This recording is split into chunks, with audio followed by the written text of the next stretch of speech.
Thank you so much for joining me. My name is Amanda Carlson, and I'm the editor of the WELDER magazine. I'm going to be talking with Barbie the Welder, and you may know her from her Instagram handle, which is the same, Barbie the Welder. You may know her from her metal art sculptures, or you may know her through one of her 6 books that she's published. Today I'll be talking with her about women in welding. Currently, women only make up for 4 to 5% of the welding industry. So I just want to talk to Barbie and find out her thoughts on why she thinks that is and how we can grow that. So I hope you enjoy it. So tell me a little bit about your background and how and why you got started into welding. Oh gosh, how far back do you want to go? I was a miserable kid. I had a beautiful family, but was a miserable kid.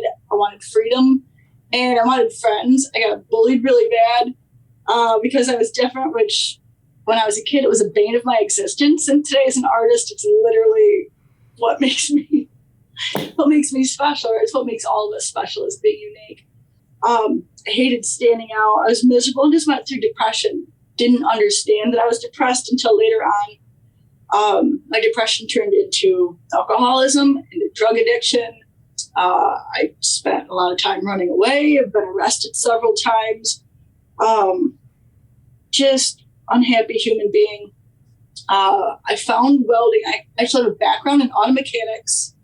My dad turned wrenches. I love cars. I've grown up. Just it's the one thing that that was my first love. Besides my grandma, I loved her the most. But just love cars. Got into auto mechanics in high school. Dealt with a ton of sexism. Went to college for it. Still sexism. Worked in the industry for a couple of years. Just dealt with it, and finally just was over it. And so just on top of everything else, the depression just was just icing on the cake. And so worked for myself for a while. Was miserable. I was in my second marriage. Just not in a good place in my head, which created everything outside of my head that was not a good place. And at the point in my life where I found welding, I actually was on welfare, unhappily married, living in the projects, and was working for myself, working 7 days a week, and was still only earning. That year I earned $10,000 and was supporting a family of 5. Was paying my husband's child support for his daughter that was from a previous relationship because he wouldn't pay it. Just unhappy in every sense of the word. Sat down with our neighbors and watched the movie Castaway starring Tom Hanks. I have goosebumps and want to cry just thinking about it because it was just, never saw it coming. In the beginning of the movie, most people know about Wilson and the island and him trying to get off the island and the hockey skate, the tooth thing. Bleh. But the only thing that I saw in the whole dang movie was the woman in the beginning where she was welding these giant angel wings.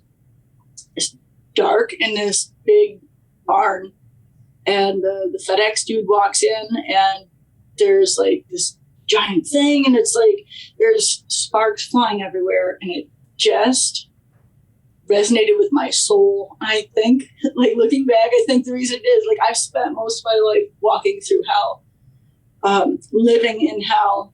And for me, I think the sparks of welding resonated with me like the sparks of hell. So I went towards that light. Oh, wow. That's amazing. I know exactly the moment you're talking about. And then those angel wings, they keep reappearing throughout the movie. And it turned out to be what saved Tom Hanks. So that's, wow, what an amazing. Yeah, absolutely. Absolutely relatable. So you watch the movie. What's your next move? You call the local welding school the very next day and enroll in a class, or how did you take the next step? So, yeah, I knew I needed to be a sculptor. I had no freaking clue what it would entail. I just knew that she was welding, and that was a logical next step.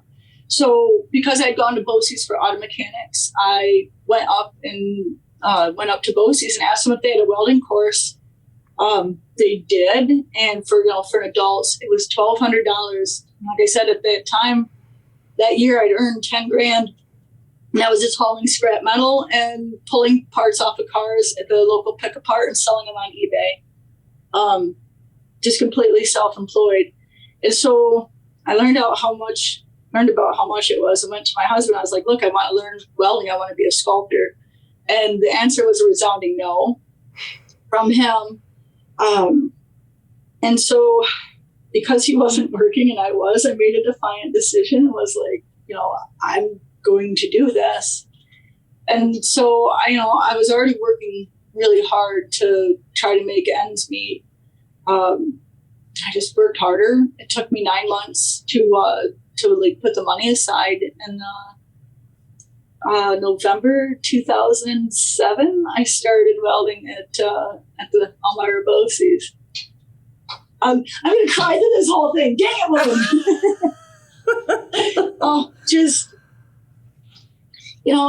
I love doing these interviews because, I'm in my daily, I'm working, I'm sculpting. It brings me such deep joy. I think it's so important, to remember where you come from, kind of thing. I still feel the same way about welding today. And we're talking, how many years later is that? I think I've been welding 14 years, almost 15 years. I still, I step into this shop and it still brings me such deep joy that I can't even put it into words. I can't do it justice if I wanted to. I mean, your joy and your gratitude, in every Instagram post I see, every video, and obviously right now, it's so palpable and it's so genuine.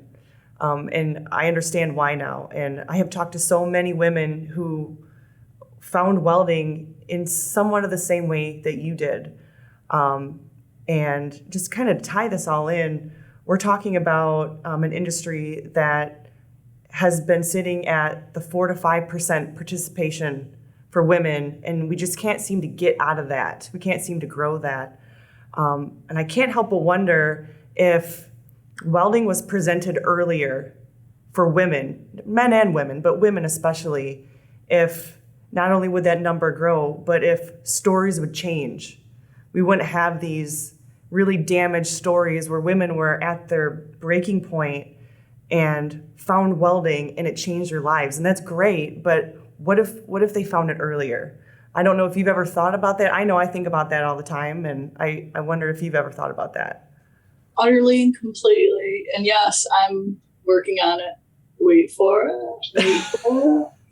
I'm on it. Absolutely. It's empowering, right? It's empowering. And I was watching a show last night on Netflix, and it's about cars. I'm still and will always be a car girl, truck, a car. But there is a lot of stories on this show that is about how auto mechanics save them. And so just the trades industry, it's just, and same thing. I think the numbers are the same pretty much throughout the trades. I know auto mechanics is around 4 or 5%. There's something cathartic about working with your hands, about creating something from nothing. These people are building sleeper cars. Oh my God, I love it so much. And it's just the story, and there's girls and guys. They've got both in this show, and it's just phenomenal. But they, the stories, it just same as mine, where it's just I found auto mechanics. It's what got me. It's that working with your hands. I deeply believe that being shown as early as humanly possible is, giving the people that outlet sooner, so that they don't get to a breaking point and then find it and having it save their lives. It's just, start as early as possible, which through social media, it is. I have more people sending me pictures of them welding with their kids, and that's how my dad was with me, which he didn't weld with me, but I did electrical work with him. I did plumbing. I did drywall. I did roofing. I grew up on my dad's side, and he never treated me different because I was a girl. He was just Barbie here.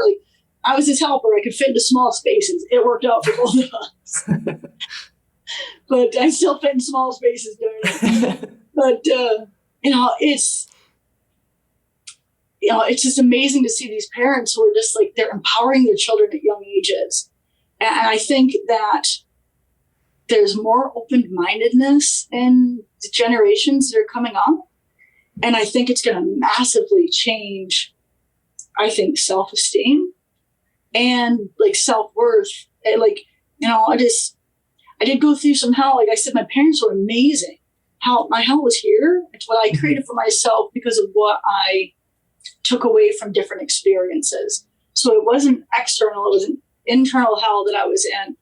You know, I don't know how, like, I'm so grateful for every single thing I've gone through because it's made me who I am today, who I think I'm perfect. I love me, you know. But it was because I went through that stuff that I've had, you know, pushed to grow. But how amazing would it be for someone, you know, to come up with that empowerment and that love for themselves early, and imagine how it'll, you know, change the world going forward. That you know, imagine just, you know, millions of empowered, happy people. Yeah, yeah.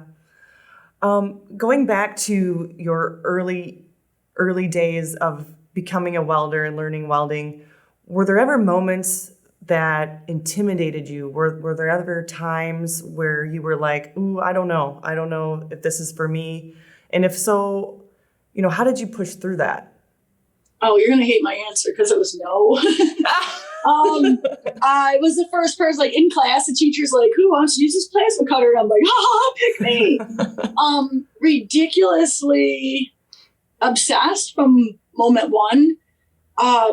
Challenging moments, yes, was in improving myself.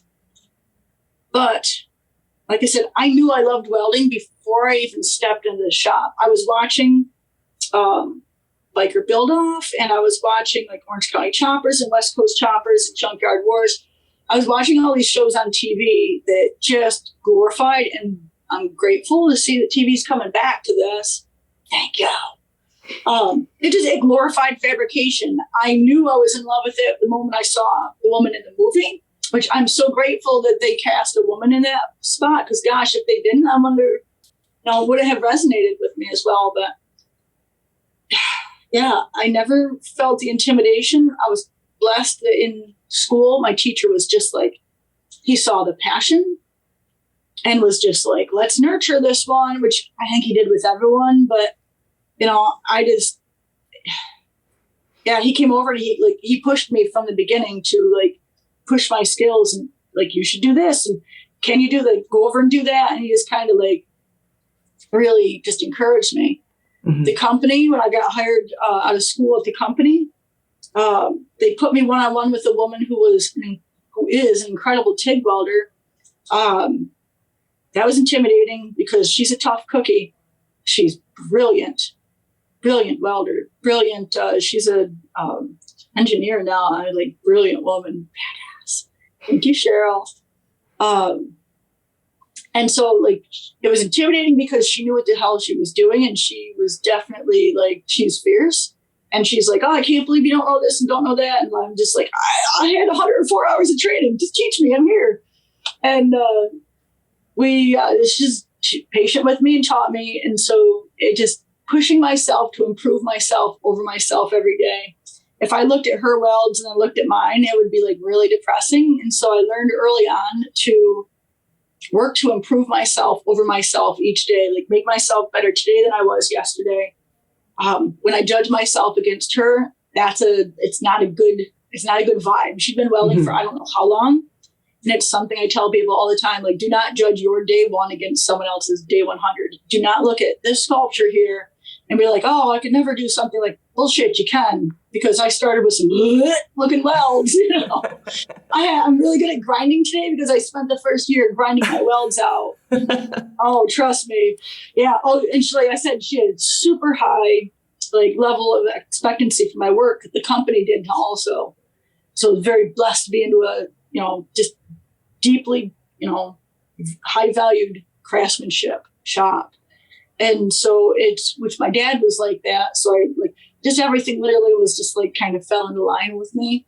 But as far as I felt a little bit intimidated with her at first, but it's because she had such high level of expectation. And I did come in, I'm like, oh my God, I could never, you know, weld like her. Like her stuff is just beautiful. I mean, it looks like a freaking robot did it. But I mean, she'd been welding for I don't know how many years before I even got there.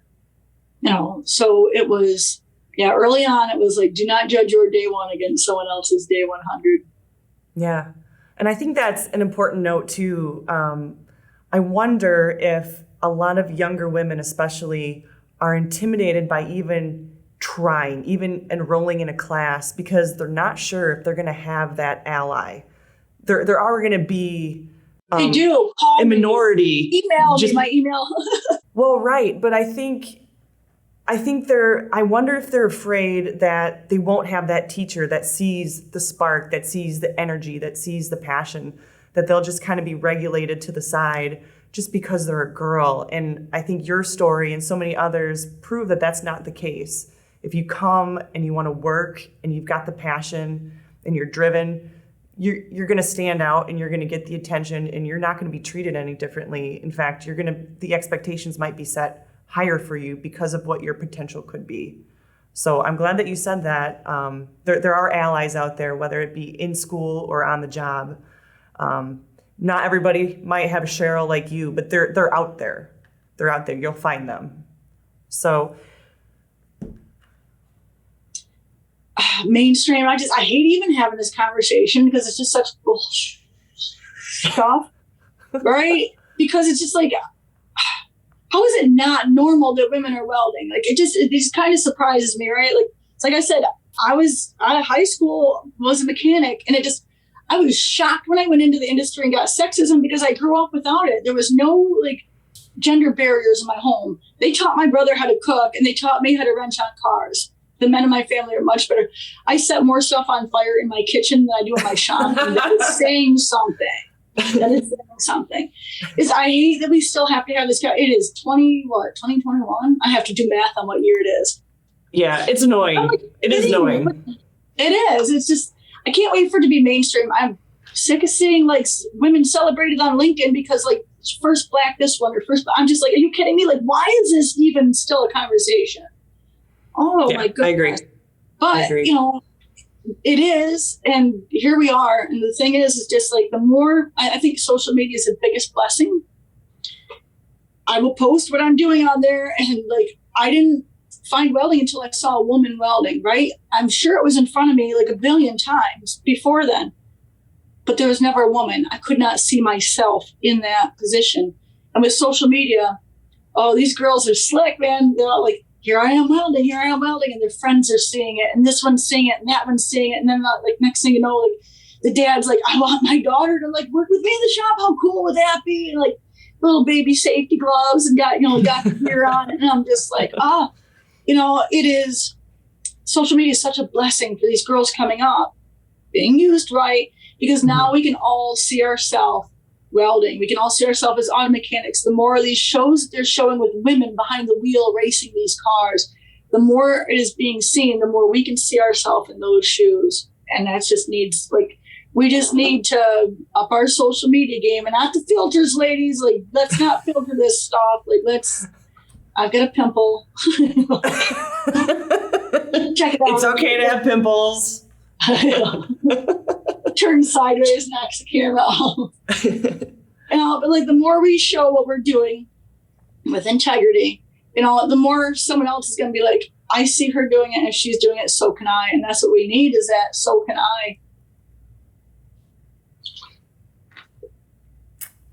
Let's see here. Man, we're rolling. I love it, Barbie. You're awesome.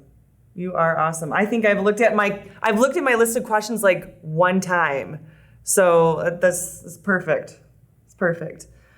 For you mentioned you mentioned Cheryl from your first job.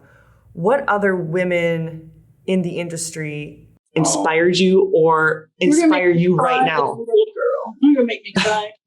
Jessi Combs. Oh yeah, yeah. She was amazing. I got to talk to her once for an article about PPE for women welders. That because there isn't any. She's wearing these big gloves, and she's like, what the heck, So she's working with Lincoln to make a PPE for women. So she was awesome. Still had that conversation this morning. Literally had the conversation this morning about PPE for women. That's going to happen too. I'm on that. I'm on that, ladies. I'm sorry it's taken so long. I'll make it happen. Jessi's picture is above my mirror in my bedroom. I got to meet her in 2017 and totally fangirled on her. I was so in awe of her courage. I love Lincoln for putting her, for like sponsoring her, for putting her out there for all the women. I'm a Miller girl, but I love Lincoln for doing that, with all due respect. I got to meet her, I totally fangirled on her. And she was just like, one, she knew who I was, and then I cried like a bitch. I'm like, my hero knows who I am. Like that, like I was so shocked.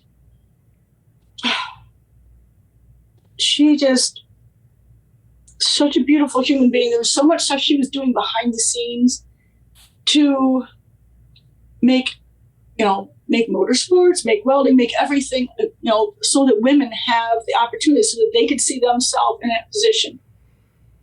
I stood in line for like 45 minutes to get her autograph after I met her. And so she wrote me on, like the hero cards you get, she wrote me, "Barbie, keep kicking ass."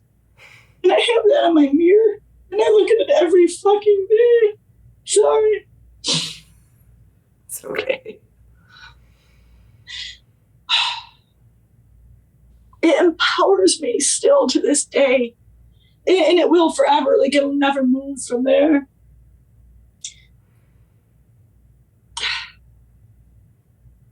Just,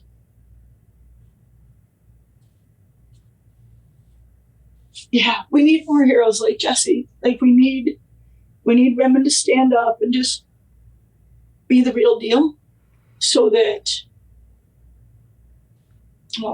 we can have heroes, that we can see ourselves, in that position. Oh, you got me with that one. Thank you. Well, okay. I hope this doesn't get you, but it might. I love welding. I'm a passionate person. It's in everything I do. So you are somebody's Jessi Combs. I mean, I don't know if you've taken the time to really think about that, or, looked at it from that perspective, but you are somebody, or some girls, or many women's version of Jessi Combs. When you're interacting with women at, say, FabTech, or in person, or even through social media, what are they saying to you? What questions do you get? What feedback do you get? What's a common thread in the things that they're saying to you? Gosh, it's surreal. Like, I'll just start by saying, like, it's so surreal.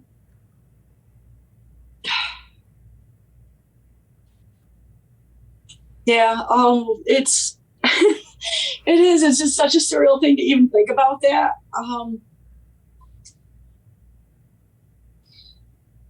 Gosh, what do they say? Like, I got into welding because of you. Like, that right there. Like, have you heard that from somebody? Gosh, hundreds of people, guys and girls. I get messages all the time on social media, like through moms will show their daughters, dads will show their sons. It's a guy just wrote me the other day in Lincoln. Was like, yeah, he says, I showed my 20-year-old son your stuff, and now he's in welding. Wow. Like, wow, just never saw it coming. Yeah, never saw it coming. Yeah. I don't have words for that. It's rare to get me to not have words for something.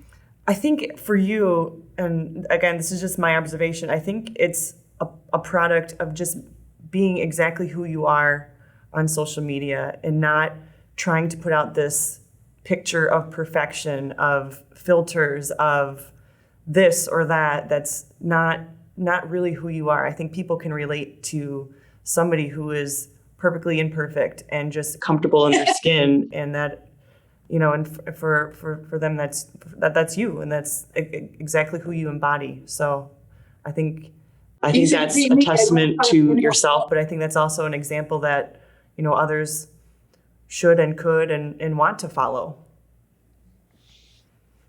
It's easy to be you. It's so hard to be someone you're not. And so why not take the easy road? I don't take the easy road on anything other than being me. It's like the sculptor. They're like, like what's the hardest possible way I can make this happen? So when it comes to being me, I totally take the easy route. I think it's so important on social media to I use filters, but I still have bubbles. Not all the time, but it's just, listen,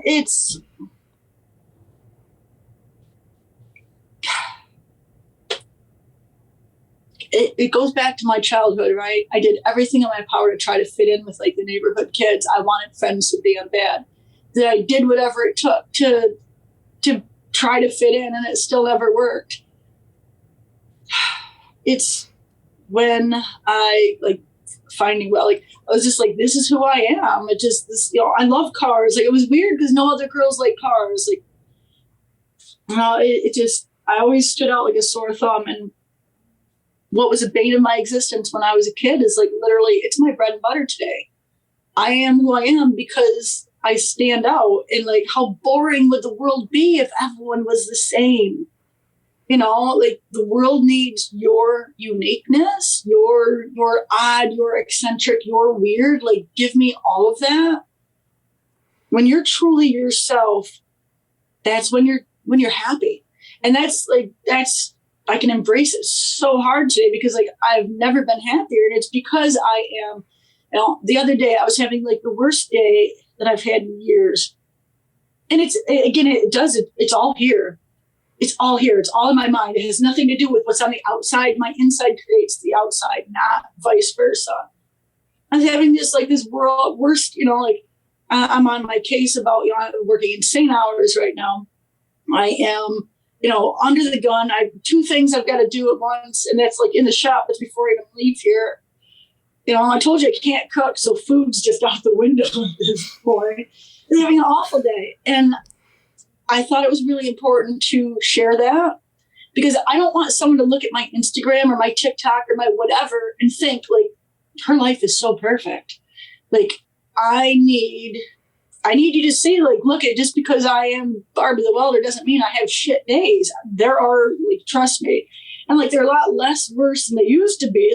I'm not drug addict and homeless. I mean, but a rough day is a rough day. And I don't care where you're at. Millionaire, billionaire, trillionaire, you still have rough days. And I think that, and it's a higher quality of a rough day, but it's it doesn't hurt any less if you're a billionaire versus you're homeless. Bad is bad, and the thing is I think it's truly important to let it all hang out because that way someone's not going to look at my life and be oh, if I get to this level, then everything's going to be a bowl full of cherries. No,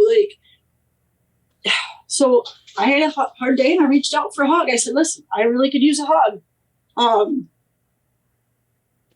It felt good to say it. My next day was perfect. Literally, because it was just I went back in and started reading what people were saying. And I thousands of people who have never even heard of my name sent me messages. I mean, thousands. Yeah, the world is a beautiful place. The world is truly a beautiful place. We get all this bad news and all this focus on all this negative stuff. But I'll tell you what, man, the world is such a beautiful place. Complete strangers who had never even heard my name before. It was I'm sending you a hug. I think it's just completely and utterly your responsibility to be who you are.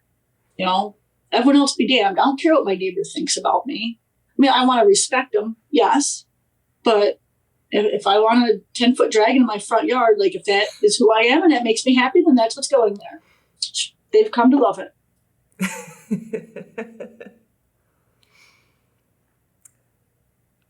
I was going to ask you what your best piece of advice would be, but I think that's it. Just be who you are. And that speaks to all, even the young girls who might like cars and might like building things, but their friends don't, and they're not sure, should I hold that in or should I just keep building stuff? Should I help my dad in the shop? Should I build this pillow fortress? Should I go pick up this welder because my dad's a welder and I really like it? I think it's cool, but all my friends think it's weird. I think it's just somehow getting the young girls the courage to know that it's okay to just like what you like and do what you do. And it's okay if your friends don't like it. They don't have to. It's about what's going to make you happy and exploring that. That's true. Happiness is the new wealth. It really is. And you'll never be happy until you completely and utterly embrace who you are. Like, let your freak flag fly, right? Like, if you are, whatever it is that makes you happy. Look, if the people in your life don't approve of it, maybe you've got the wrong people in your life, with all due respect. And that's friends and family. Like, all the girls growing up, like, they all wore makeup. They all did their hair. Still not my thing. I felt like a pig in lipstick. I just like, it's like putting lipstick on a pig. There you go. I knew there was something to do with lipstick and a pig. It's just not my thing. It's just not my thing. Like cherry chapstick. That's as close to makeup as I get. I've had my makeup done once. It was kind of fun. But I didn't do it, right? The thing is, it's just like, just utterly and completely be who you are. Like, yeah, like all my friends wore the makeup and I didn't. It saved me a ton of time. But it's just, yeah, unapologetically be who you are. Not everyone is going to like you, but then again, not everyone has good taste. So, Barbie, from your perspective, how do we get that 4 to 5% to go to, say, 10%? How do we make the welding industry make up 10% of women instead of just sticking around at 4 to 5%? What do you think needs to happen? What needs to change? And what can people like myself or industry professionals like associations or equipment manufacturers, what do we all need to do to get that number from 4 to 5 to 10%? I want it to go to 50%, but we'll leave that conversation for another day. The start of the pod, I'm like, we're already in the future, women. I think it's just showcasing women who are honoring the trades.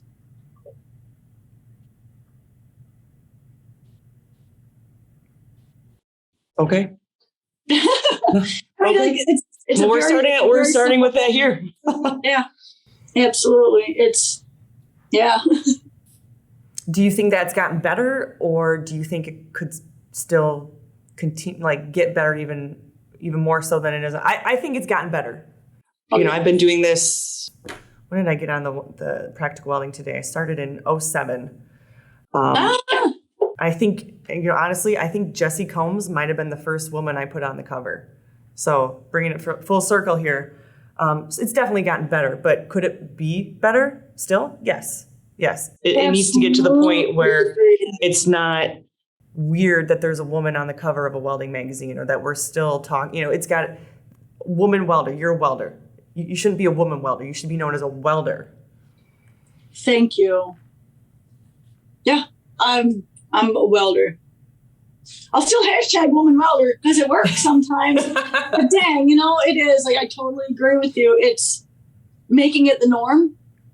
And I think that, again, social media, when companies are showcasing women that are the real deal, that are showing skills and not tits, with all due respect, because we want to be known for our skills, ladies. Skills. Run the welder, right? I mean, yes, we have beautiful forms, but run the welder. And that's the thing, is like showcasing the women that are out there handling their business and showing the skills, and owning your power, in what you're doing, and just going out there and, working because you love it, and, let the chips fall where they lay. But I think that is just like, first and foremost, like, I don't know, women bring so much beauty to welding because we just have a different way of doing things. And the more the industry sees the love of creation that we have, the passion that we have, I think it's going to quickly become the norm. I had a couple companies on LinkedIn, they're like, we only want women to weld for us because we've seen the difference that, the women bring to the table. Like, I know that I've always felt like I have to work twice as hard just to be seen as an equal. And again, that goes back to me up here, but I have an insane work ethic, and the companies I've worked for have seen it. And so like, they're just like, oh, like, we were worried that there was gonna be a problem with hiring a woman. But you go in there and you handle your business and you let them know that hiring a woman is no different than hiring a man. She brings the skills to the table. She's going to go in there. She's going to go. We need to go handle our business and not go into a company and be like, oh, I can't do this because I'm a girl. Ladies, own your power. You know what I mean? Like, okay, I cannot lift the giant tank, the big gas tanks up. I'm like, I couldn't lift it. I could lift them back down. I couldn't lift them up. I needed help with that. Ask for help where you need it, but handle your stuff. Like anything that you could try, and at least try first. I tried a few times. The tank outweighed me. But it's owning your power. It's owning your power, and then the more women that come out there and just handle their business, the more people are going to see it, and it's going to become a norm. But I love your statement in the beginning of the earlier that the kids get this, the earlier the kids in general get some kind of, I think, just taste of the trades somehow, that I think it's going to change mindsets. And as the generations go on, I've noticed that like this generation, like my kids' generation, is a lot more open-minded to people than the older generations. There's still like, my dad still says some sexist stuff sometimes, and he raised me, and I'm just like, it's that generation. It's like the husbands go to work and the ladies stay home, and and it's, the generations coming up are much more open-minded, and I think it's naturally changing because of that. Mm-hmm. Well, and they've seen our mistakes too. They've seen all the mistakes of all the people that went to college and now are just drowning in debt, and they don't want that. Or in jobs that they hate because they thought that when they were 21 they wanted to be an office worker, sit behind a desk, and they really didn't. But they didn't have any other choice. I think the younger generations are seeing that, and they're like, yeah, I don't want that. I don't want to have $100,000 debt when I'm 25. I want to be able to buy a house and live my life and not drown, and I want to be happy in what I do. Yeah, that's crazy. So. I know someone who went to college is $30,000 in debt. And listen, college is for some people and trade school is for some people, but college got pushed hard on people.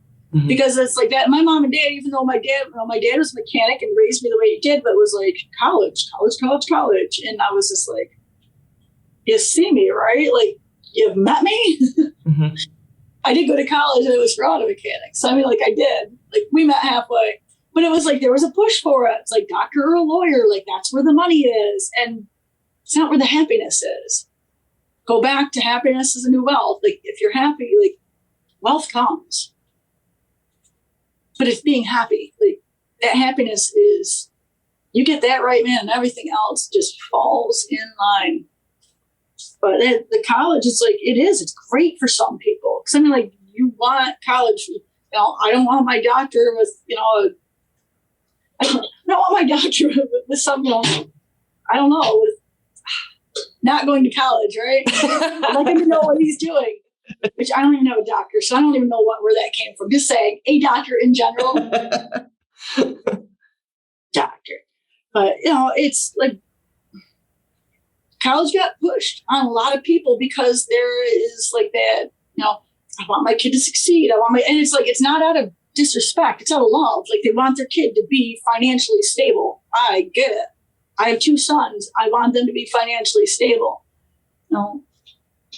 But there's so many more ways to do financial stability than college. In trade school, it's like, I went to BOCES. It was 6 months, 104 hours. It was $1,200 at the time for that course. And it included a welding helmet and a chipping hammer, which I don't think I've ever used. anyone wants a chipping hammer, I think I still have it.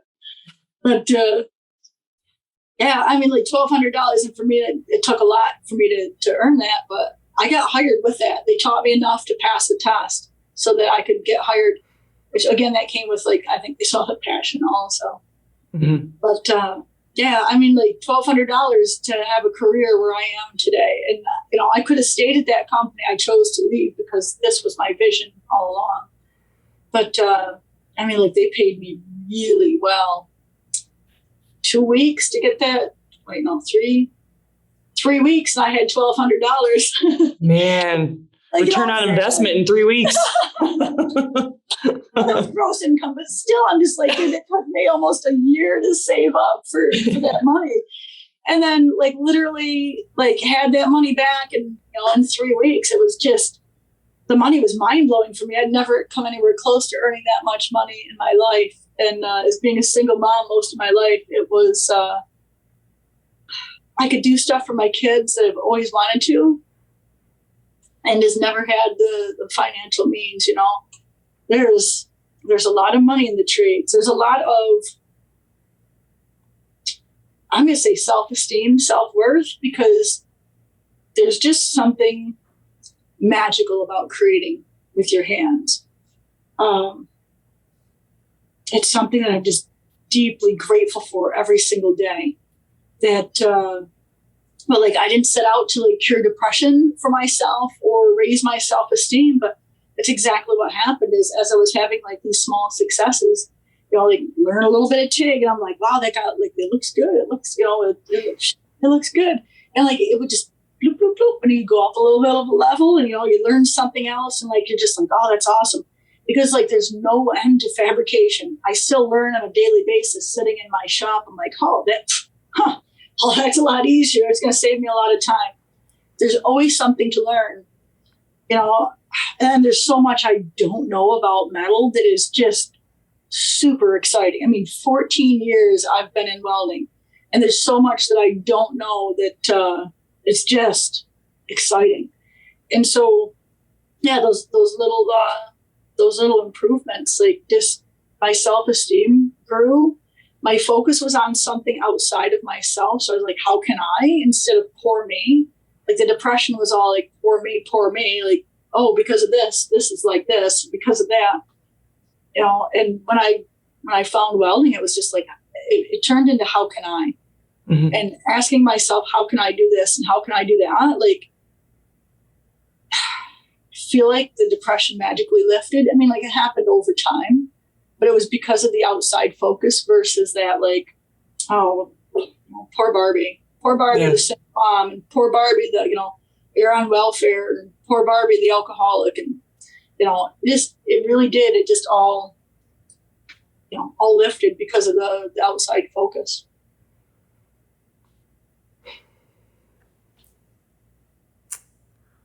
I think that's all I have. Is there anything else that you would want viewers to know? If any other messages that you have for young women or women who might find themselves in situations that you used to be in, where they're unhappy but feel stuck, or women that are, in welding school or in their first welding job and are like, am I doing the right thing for myself? Can I actually do this? Can I be like Barbie someday? Any final message for them? Well, and you can be way better than me someday. Don't set your standards so low, people. You need to aim for the stars. I think the best thing that I could ever say is that, we all have this little voice inside of our heads that we have like these inspired thoughts. We have like this, just like they're very quiet. I think sometimes we get like this feeling to do something. I just ask you to listen to it. That's what got me where I am today. Is like there's these moments in my life that, like, looking back, like, who in the world would have thought that me sitting on the couch at my neighbor's house, like, I was like deeply depressed, and that's an understatement. Deeply unhappy. That was an understatement. hated myself. I hated where I was. Who would have thought that me sitting on that couch and just seeing that movie? Look, there was this moment where this woman is welding. Something inside of me, just something clicked. There was like, I don't know if it was a small voice, but there was here, look at this. There was a feeling that this is what I need to do. If I hadn't listened to that feeling, I probably would be dead, or not in prison, because I'd got my shit together a little bit better by then. But chances are, I'd have been dead. And, maybe your situation is not as extreme as mine was. Maybe it's even worse. We all have our hell. But we have these feelings in our life. It's like you're in a dark alley. You're like, I need to get out of here kind of feeling. Like, and like you've had these feelings before. Listen to your gut. Like, that's what it is. It's your gut instinct. Like, listen. It's the universe giving you a sign. It's God giving you a sign. It's your gut and giving you, like, there are these moments in your life where you're going to have this message from wherever, your inner knowledge or whatever it is. Listen to it. It's got me here. It has massively changed my life. I think we know damn well what's right for us. We're in a bad relationship. It doesn't feel right. We listen to that. And even though it's scary as crap and we've been in this rut for years, it's go time, baby. It's time to honor yourself and listen to that voice. It tells you right from wrong. We know. And it's just, listen to yourself, because you're way smarter than you ever give yourself credit for. I can't think of any better way to end this video with you, Barbie. Thank you so much for your vulnerability and just genuinely showing us who you are, and being such a great advocate for the trades. I know there's so many girls and women that look to you and use you as inspiration, and so appreciate it. Thank you so much. Thank you. I'm so grateful for you, and I'm so grateful for you sharing my story, but I cannot tell everyone that listens, that supports me, that sends me messages, that likes and shares my social media. I cannot tell you thank you enough for your time, for the gift that you give me, that I can sit here and do this every single day. I'm so grateful for your support. It means the absolute world to me. Thank you for giving me the opportunity to share. It means the world to me. You are awesome. Thank you. Thank you so much. Your time, both you guys. I Thank appreciate you too. it. Thank you. All right. I hope you enjoyed the conversation. It took an emotional turn that I wasn't expecting, but I think that's a credit to just how much passion and gratitude Barbie has for welding and for her experiences and for her journey, and what a statement it is to women to just be themselves, and to anyone, honestly, not just women, but to just be themselves and to follow their path and follow their passions. So thank you again, Barbie, for your vulnerability and being so genuine.